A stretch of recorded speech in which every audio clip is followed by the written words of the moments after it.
It is about 16 minutes past 9, and as promised, joining me online to talk about the Australian Road Crew Association and the Desk Tape Series, Ian Peel. Ian, how are you? Good, mate. How you going? Yeah, good. Nice to be able to chat. Firstly, straight off the bat, the Desk Tape Series, you've just released the 50th. That is an amazing effort. Congrats on what you're doing with the Australian Road Crew Association and the Desk Tape Series. Yes, well, we never thought we'd get to 50, but the way it started out was just an idea that I used to sit down and listen to tracks with my mate, my oldest friend. He worked for Phil Manning when I first met him, and Joe Joseph and the Falcons, and we used to sit down and listen to all of these tapes. And I thought, well, I wonder where they all went to. So I sat down with Sab Chase one day and said, what do you reckon about some desk tapes? He started laughing, going, yeah, whatever. Well, I ended up probably finding about 1,500 hours worth of desk tapes on a drive from Sydney to Melbourne. And when I got to Melbourne, I said, well, look, guess what? Desk tapes. He said, oh, how did you do that? I said, well, I still ran into a few people, and it was after the first reunion in Melbourne that we discovered that a lot of guys needed some help. So we thought the desk tapes might be able to put together residual income that'll just go forever and help roadies and crew in crisis. Basically, what most of the guys built the music industry by their hands, and then put it together on stage for a lot of bands. Well, it's a win all round, isn't it, Ian? I mean, firstly, you know, the money raised from the downloads and from the releases through the Black Box Desk Tape Series, as you say, goes to support roadies and those in the industry that are doing it tough. But us as punters get the benefit of hearing live stuff that's never been available before. Well, it's never been. Most of the stuff was sort of put away, and you know, bands had listened to some things, or the crew had listened to some things, and it's just a basic. It's become the history of the pub scene around Melbourne, and a lot of really good bands, and they're really good recordings done by these guys, and it gives a lot of respect and recognition to actually what they contributed to the industry. Because if the bands didn't look and sound good, they'd never get anywhere. So the guys that did the week by week gigs and stuff, yeah, just absolutely nailed it as far as live music goes. Yeah, well, I mean, there's some remarkable recordings. We're going to hear Renée Geyer at the Eureka Hotel. We're going to hear some Kevin Borich soon. But some of this stuff it sounds better than the actually officially released live records that some of the artists did, which is, as you said, a testament to those live engineers and road crews that were out there night after night. Well, they did it. We were doing, 5 or 6 nights a week, and a lot of these guys can do a better mix, and producers that come in from America that have never heard or never worked with a band before, and so it is. It's a testament to how good these guys were. Yeah. And you can never take it away from them. It's history. You can't change it. No, and the other thing too, Ian, that's really unique, I think, to Australia, and it's only when you step out of Australia, but that whole environment through the 70s, 80s and beyond, that pub environment is unique to Australia because it's not replicated around the rest of the world. No, it's when I was working in England, you sort of see it in other parts of the world, but it's not a pub scene. I mean, you can go to, when I was working through England and Europe, you'd do gig after gig after gig, night after night after night. But they're all gigs. They weren't pubs, so it was the same industry, the same sort of thing, but you ended up working just as hard, but it's just a completely different environment. The pub scene in Australia was massive. There's always somewhere 5 or 6 nights a week to play. So the guys, we just worked our asses off. Like everyone's having a good time, we're working. Grab the gear, 4-ton truck, full of, 2 up, set it up, sound check. Do the gig, pull it down, drive overnight to the next gig, and you might do that 20 nights in a row, 6 nights a week. So yeah, it's a lot of work. We learned a work ethic. We learned how to make things look and sound good. Yeah. Now the Desk Tape Series, it's remarkably diverse. I mean, I've just mentioned, Kevin Borich and Renée Geyer, but right through to more recent releases like the Doogites, and you've got bands like Depression. So it's a wild ride, piranha. Just trying to pick some of the extremes in terms of the selection. So what is the selection process for what goes up on the site for people to download? They could pick whatever they like. We went through it and just found a lot of variety of recordings from different guys that did different bands, and it's a matter of, once we get a live tape, we listen to it, we approach the band, we ask them to give us all of their royalties, all the mechanicals are paid, so the songwriters get paid, and then we go ahead and master it, and the band goes, yep, look, we love that. The variety of artists is enormous. Paul Marks was a 1968 recording in Christchurch. Now, he inspired the Seekers. So, and then it goes through things like Dutch Tilders, Tism, Midnight Oil, Crowded House, like a Neil Finn solo. There's all sorts of different things. Vince Gill and Albert Lee. I mean, Albert Lee taught Eric Clapton how to play guitar. He couldn't help us fast enough. Because it's how they showed respect back to the guys that actually put them where they are. Without the crew, the bands would be absolutely nothing. Yeah. What in terms of crewing and being out there on the road, what have you noticed over the years in terms of the changes? I mean, from where we are today in 2025, what have you seen as the differences between, say, the mid 70s and 80s? A lot of the times there's a lot of gigs. Most of the pubs have disappeared. They don't put those gigs on anymore. A lot of the other venues, they've got their own lighting system and PA system, so the band might only take a sound guy. Sometimes I just use the house guys. We're not putting 4 ton in the back of a truck and doing 30 gigs anymore. That just doesn't happen anymore. So it's pretty hard being a roadie or a crew nowadays and have enough experience to do the gigs properly. So the experience is really what's missing out in a lot of these instances. But the industry's certainly changed. So it's sort of, a roadie sort of almost doesn't exist anymore because the same scene does not happen as far as crewing and the amount of gigs and the amount of travel you have to do. Most of the travel's done just with international gigs now. Well, one of the other things too that I've noticed, Ian, over the years and in more recent times, some of the best live sound engineers are young girls and women coming through the industry. Great set of ears and got a real subtlety of producing live sound. Yeah, it's all changed. It went from analogue to digital. When people were doing analogue, you actually had to mix with your ears and you had to mix with what you knew. Nowadays, the digital systems give you a lot more aptitude into looking what happens. But as an old friend of mine, Wynn said to me one day, he said, if you can't mix with your ears, you can't trust computers. So it's really important to get that experience on the road.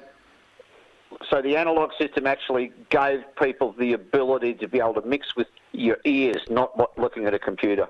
Okay. Now let's just change tack a little bit, Ian. Tell me a little bit about when people go to the ARCA Black Box site, download the releases. The money, as you said, goes to support roadies and crew that are in trouble. How does that money get dispersed to those in need? Well, we find out a lot of guys will ring us. Otherwise, we'll find out about like some of our mates that might need a bit of help. So we'll contact them and then we'll organise getting them some help, depending what they need or what they want. I mean, we've ended up having to support guys with buying them cars or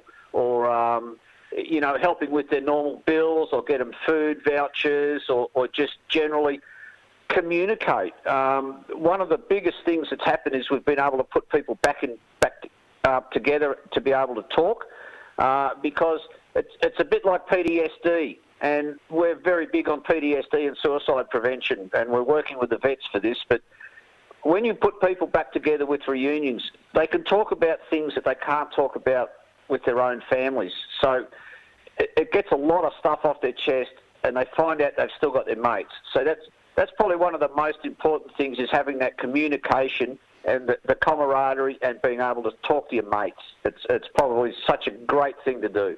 Yeah. Now, 50 releases in, have you got the next lot of releases sort of lined up, ready to go? We've got quite a few options at the moment. We're looking at the Chapel Off Chapel series, as well as we've got some of the crew that used to do a lot of different bands. So we're as we move along, we're finding more and more and more and more. So we're able to create this. We're dealing with the NFSA as well, the National Film and Sound Archive. So we're going to put a historical set together. So they will get all 50 releases. We've probably got another 50 to 100 that we're working on to try and put them together, which will just increase the historical value of this, and it will also increase the residual income, which will just go to help people, and that's probably the most important thing we can do, and give them recognition for their contribution to the industry. Yeah. So the best thing is just to head to the Australian Road Crew Association website and click on Desk Tape Series, and that'll take you to where the releases are. And you can pick a release, and you can go there and you can buy it, or you can stream it digitally, and that'll take you. It's a great story. There's some great stories on the back of the website as well for every release. There's Christy Eliezer, who used to be the editor of Duke, does all the press releases for us. Brilliant Michael Matthews has helped us get this through all the radio stations around the place. Phil Dracoulis does a lot of the mastering with a bit of help from Ernie Rose and Mark Woods. So it's just brilliant. Everyone's sort of working together to sort of get this out there, and it's just brilliant, and it's just fantastic to catch up with people. Yep. Kevin Borich couldn't help us fast enough. I mean, the background of these Australian crew are well respected around the world. I mean, one of my mates, Johnny Lemon, he just did Roger Waters. And then Laurie Quigley did Lenny Kravitz. There's all sorts of people still working around the world that are just doing a brilliant job, well respected for what they contribute. Indeed, well said.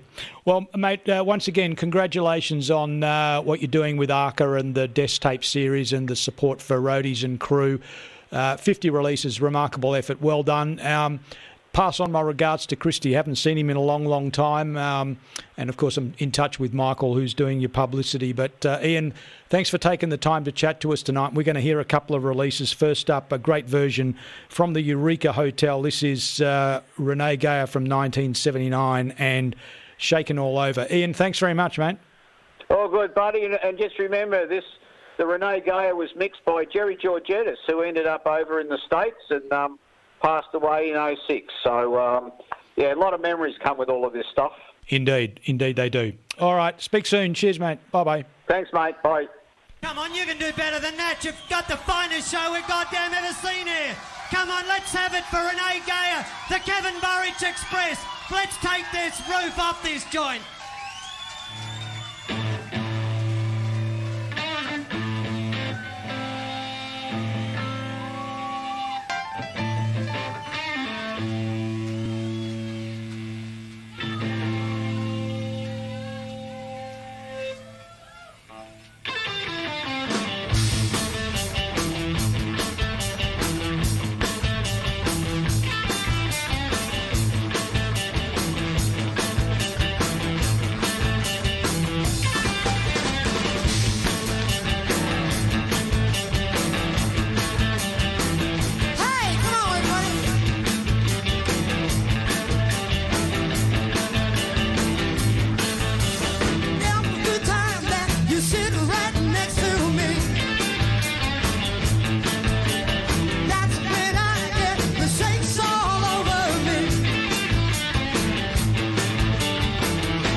Get all over.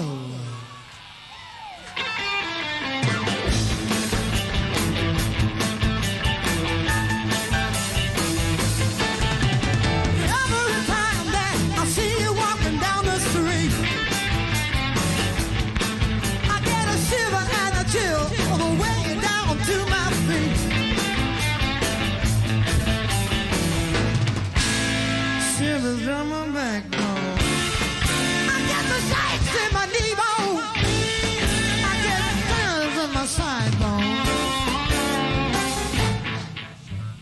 shaking all over.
Thank you very much, ladies and gentlemen.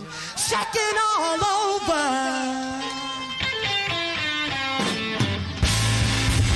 Thank you.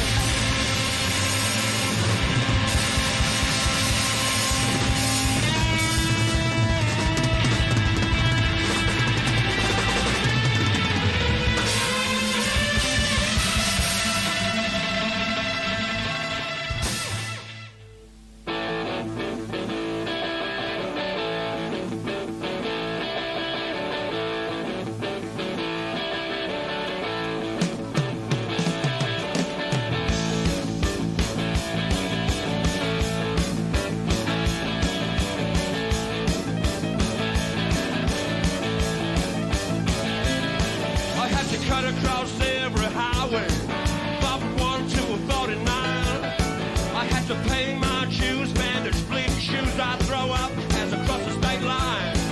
But it means to meet you. What's your name? It's good to see you again. It's good to see you. The one thing that keeps me here, one little thing that stops me going insane, is when I feel your magic touch. I could do it all over again. She said, pleased to meet you. What's your name? It's good to see you. Well, it's good to see you again. Well,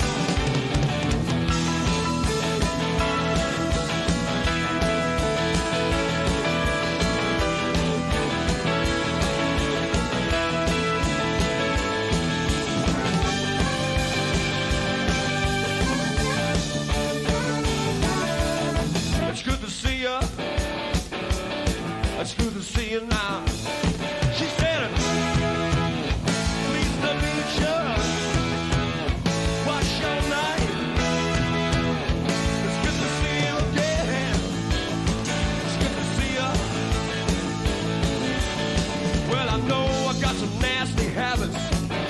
I'm left with this road crazy mind. I need a strong, loving woman to keep my head rolling back on the line.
23 minutes to 10. You're listening to the Australian Mood. Neil here until 10 when Max will join you. And Kevin Borich Express there live at the Eureka Hotel in 1982. Phil Meltzer was the engineer, and the track Good to See Ya.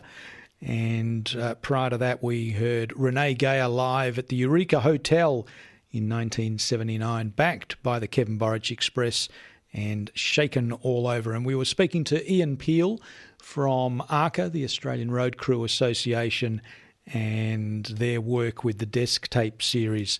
Just head to the ARCA website and you can find all of the details about what is so far 50 very diverse releases. Hope you enjoyed those tracks.